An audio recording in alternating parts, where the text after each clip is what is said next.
Hello everyone, Brickdark here, and welcome to what may very well be the final review in this room. I'm moving continents pretty soon, and this is a pretty fitting final set to do a review on. Even if it isn't, it's still a very cool set. This is the LEGO Star Wars Clone Trooper Command Station, with 3 minifigures, 66 pieces, and retails for $15 in the United States. Now, this is exclusive to LEGO stores and has been extremely difficult to find since its initial release on January 24th, I believe. My friend Christopher was able to get this for me, so thank you. Really, I am very thankful and grateful because this thing has been just the hardest thing to come across. So let's take a look at those clones. So let's start with the basic Phase 1 Clone Trooper. You get 2 of these guys in the set, and they are currently exclusive to this set. And this is a slight step backwards in my opinion. The 2018 versions that came in the Jedi and Clone Battle Pack that was widely disliked, I think the superior and ultimate Phase 1 Clone Trooper, but this one is alright. And it's not a bad figure by any means, just a couple of odd choices. First off, these lines on the side. In episode 2, they have 4, and in the Clone Wars, they have 6. So LEGO decided to take a weird compromise and put only 5. It's a small detail, but accuracy does mean a lot to a lot of fans. And the overall design here is a mix of Clone Wars and episode 2 armor, with the legs, I believe, being the exact same. Despite the fact that the box art is clearly episode 2 art, but still, these are very nice figures. I prefer the Phase 2 design, but the Phase 1 clones are still very nice. That excellent 2008 redesign of the helmet with the holes in there in the proper places that they should be.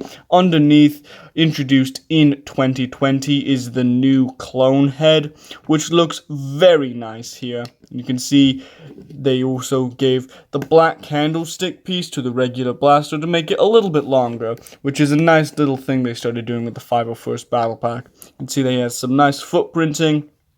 And it's by no means a bad figure, just a couple of very small nitpicks. And the overall design of having it be Clone Wars and Episode 2 is just an interesting decision, but this is still a very solid minifigure. And then we have a more controversial figure, which is the Clone Commander. And the reason why this figure is controversial is that it was previously exclusive to the UCS gunship.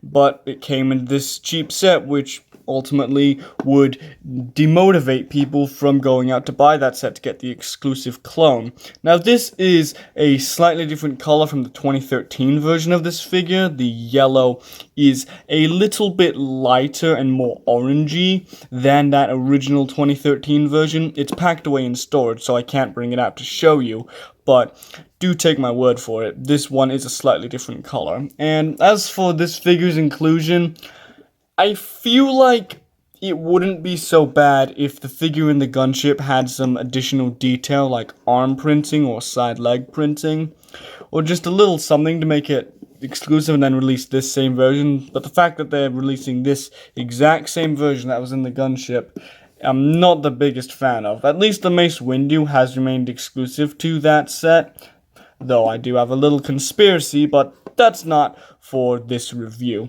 He has the standard blaster as well as the yellow markings on the helmet and the 3 dots. Same kind of problem, which is the 5 little lines there, but again, it's still a good figure, and underneath is that standard clone head. Still a very good figure, just not quite perfect, and that's how I feel about the other 2 clones included as well.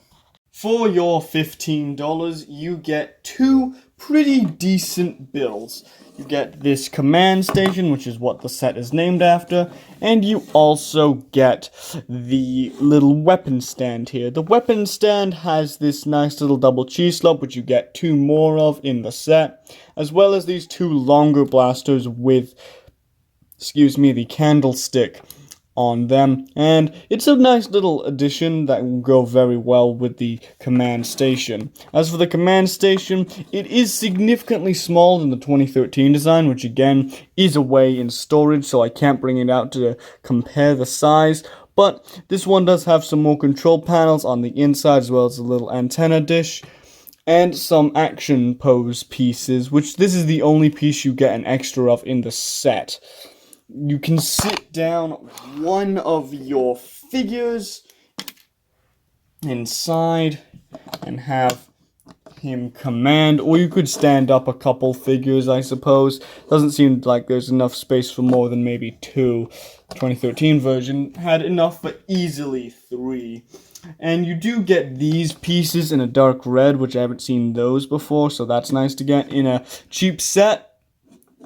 We'll talk about the rarity of this set in a bit, but still, you do have these little panels that you can close up if you so choose to have it more condensed like that. But yeah, it's a solid enough little accessory build thing, and it feels more substantial than, say, the endgame battle that we took a look at recently, or the Spider-Man vs. Iron Venom accessory pack. And since those retail for the same price, it does feel like you're getting substantially more.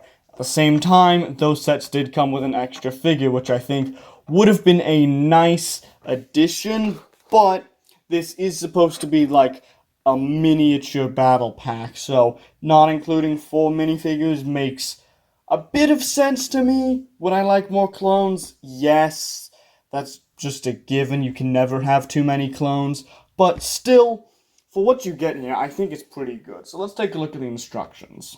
There's nothing really to note with the instructions, no ads. However, up here, it does just have the 3 clones just standing without their weapons, instead of showing the whole build, which is a very weird choice. Sets like the Endgame Battle and the Spider-Man vs. Iron Venom set have showed the entire build in that little panel up there, so it's a very interesting little design choice.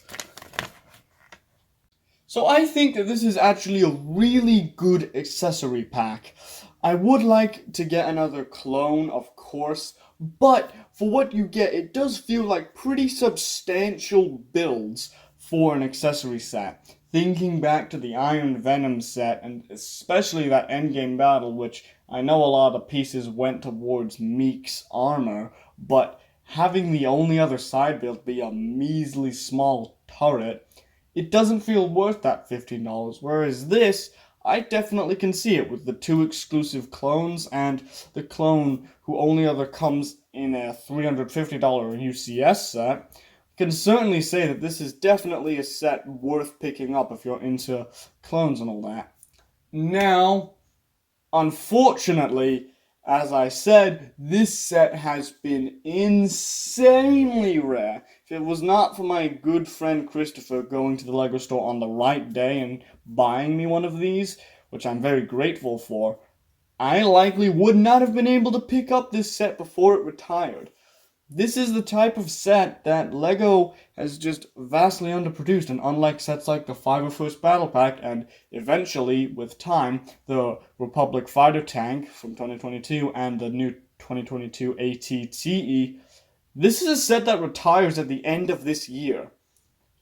And this is a set that a lot of people who want it just frankly will not be able to get it, and I think that's a big error on LEGO's part. And they might see this and think, oh, these accessory sets aren't selling, when in actuality they are selling, you just didn't produce enough of them.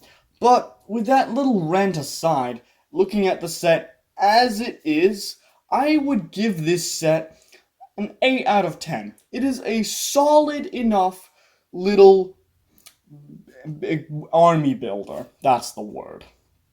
This the builds feel pretty substantial for one of these LEGO Store exclusive accessory sets, because in the past, especially for the Marvel ones, they have been lacking. But at the same time, those ones also did include an extra figure most of the time, so it's kind of, do you want a more substantial build or do you want an extra figure?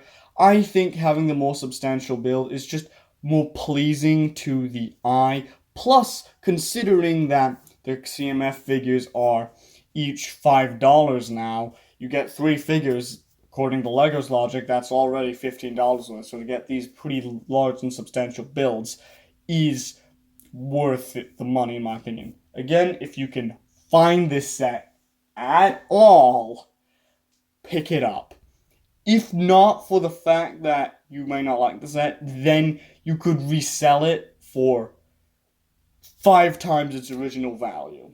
This set has been going in the triple figures on eBay from not even scalpers, just people who want to make a bit of money, because this set has been just so rare. And I do think that is quite unacceptable on LEGO's part. But anyways, with that whole rant over, hope you guys enjoyed this video. Potentially, I don't really know yet, but potentially the final review with this setup. I've had this for, I think, 4 years, so it's going to be interesting changing and finding a new setup. But don't worry, reviews will continue. There might just be a little hiatus for a couple of months.